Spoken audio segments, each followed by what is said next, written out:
Российская фигуристка Алина Загитова представила на шоу Этери Тутберидзе свою новую программу «Внутренний свет». Эта постановка подарила много положительных эмоций японским любителям фигурного катания, которые всегда счастливы видеть олимпийскую чемпионку в добром здравии и на льду. Несмотря на то, что некоторые пользователи посетовали на назойливость, с которой японские СМИ раскручивают давно не выступающую в официальных соревнованиях Загитову, остальные комментарии на страницах новостного агрегатора Yahoo были в общей массе благосклонными. Я смотрел видео этого проката. Все было здорово. Оглядываясь назад на выступления Загитовой и Медведевой во время Олимпиады 2018, я по-прежнему не отказываюсь от мнения, что именно Загитова и должна была стать олимпийской чемпионкой. Фигурное катание стало второсортным соревнованием во всем мире. Пример Загитовой в России подтверждает, что именно такие спортсмены, как она, которые могут рассчитывать на прибыльное спонсорство и съемки в рекламе, нужны спорту для привлечения зрителей. Однако это очень сложно, когда тебя искусственно продвигают и делают звездой, потому что аудитория и СМИ рано или поздно устанут и оставят тебя. В Японии Загитова бы 100% попала в основной состав сборной. Уровень в России запредельный. Когда я впервые увидела катание Загитовой, я долго не могла прийти в себя. Такое сильное впечатление она на меня произвела. Сразу вспоминается короткая программа Кихиро-сан «Внутренний огонь». Как же я хочу увидеть их соперничество снова. Отдайте золото русским и закройте турнир. Иностранцев взгляд победы наших фигуристов.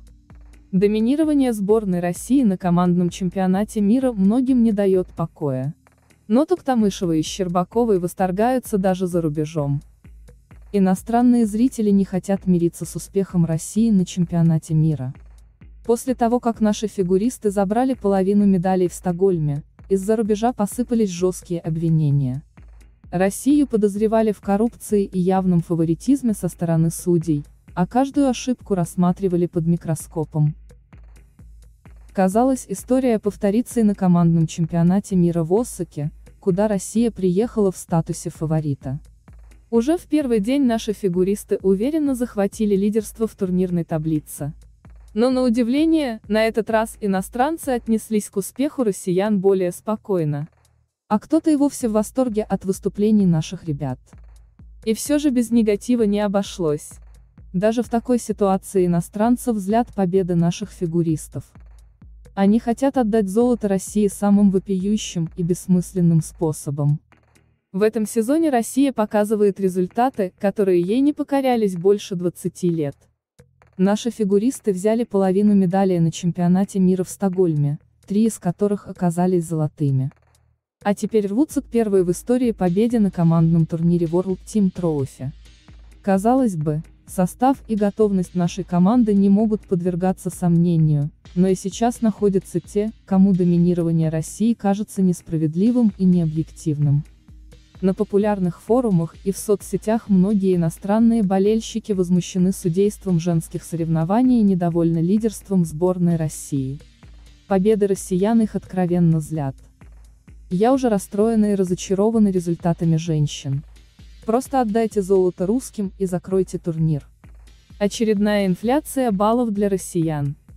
Все это мероприятие – просто позор. Они хотят отдать золото России самым вопиющим и бессмысленным способом. Зла не хватает. А ведь когда-то фигурное катание было интересно смотреть. Кому захочется смотреть на однотипных фигуристов из России? Это турнир имени России, или что вообще? Россию вообще не должны были пускать на этот турнир. Они буквально смеются над вирусными правилами. Лиза должна ехать на Олимпиаду. Справедливости ради, на многих зарубежных любителей фигурного катания выступление россиян произвело мощное впечатление. Особенно много теплых слов заработала Елизавета Токтамышева. Ученица Алексея Мишина выдала лучшее выступление в сезоне, поразив зрителей не только эталонными прыжками, но и чувственным катанием. Российскими фигуристками восторгаются даже за рубежом. Лиза – императрица. Так она еще никогда не катала эту программу. Вау, отличная работа, Лиза. Потрясающий тройной аксель, великолепные другие прыжки. Я так рада, что она продолжает, несмотря на выскочек из России. Действительно важная фигура в спорте. Катание Лизы было таким милым. Хотя это не то слово, которое я обычно использую для ее катания. Прыжки, вращения, шаги были лучше, чем когда-либо. Она снова достигает пика. Это безумие. Лиза показывает класс. Ее тройной аксель выглядит настолько солидным, что я не уверен, что у какой-нибудь другой девушки есть более надежный элемент ультра-си на данный момент. Лиза должна ехать на Олимпиаду в качестве серьезного претендента на медали. Я живу ради ее прогресса. У Лизы такой красивый макияж. Боже, она выглядит как самая настоящая императрица. Наконец-то Аня получила внимание, которое заслуживает. Больше всего критики после чемпионата мира досталось Ане Щербаковой. Иностранные комментаторы по косточкам разбирали технику ученицы Тутберидзе и уверяли, что она не заслужила победу. Дошло даже до того, что известный американский журналист Дэйв Лис обвинил Аню и других фигуристок Хрустального в мошенничестве с применением блокаторов гормонов. Но Щербакова не обратила и капли внимания на критиков и продолжила работать. В короткой программе Аня выступила настолько проникновенно, что получила только слова восхищения в свой адрес. «Я счастлива за Анну. Она выглядит более здоровой и расслабленной, чем на чемпионате мира.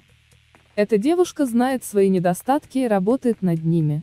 Это достойно уважения». Прыжки Ани, несмотря на их недостатки, имеют вау-эффект, из-за того, насколько плавно ее приземление. Ее переходы и положение в воздухе маскируют все недостатки. Очень красиво. Она действительно хорошо чувствует музыку и вызывает эмоции. Анна выглядит такой естественной, она постоянно улучшает себя. Роскошное выступление. Знаю, что люди сейчас начнут говорить о ее завышенных компонентах, но я не видел еще ни одной фигуристки с таким же уровнем музыкальности, мимики, переходов и плавности катания. Люблю Анну и ее программу. Наконец-то она получила внимание, которое заслуживает. Каждый раз, когда все уверены, что Россия победит, случаются мужчины. Не все гладко у наших одиночников. Михаил Коляда и Евгений Семененко прекрасно выступили, но получили далеко не те баллы и места, которые заслуживают.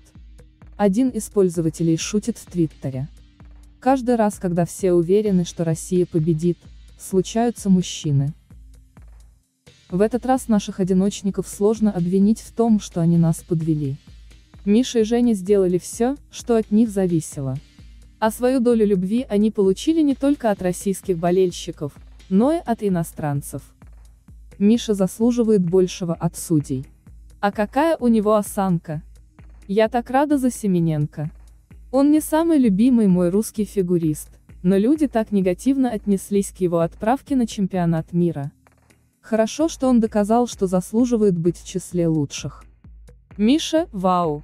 Он устраивает спектакль на льду. Обожаю его. Катание Жени пугает меня, но в хорошем смысле. Он такой дерзкий, с остальными нервами. Миша заставляет плакать от чистого блаженства. Ура, Женя снова откатал чисто. Он действительно ненормальный. Я ненавижу, когда говорят, что он не заслуживает участия в этих соревнованиях. Этот ребенок каждый раз выступает чисто. Ни один русский мужчина не выступал чисто даже на 2 соревнованиях подряд, не говоря уже о 3.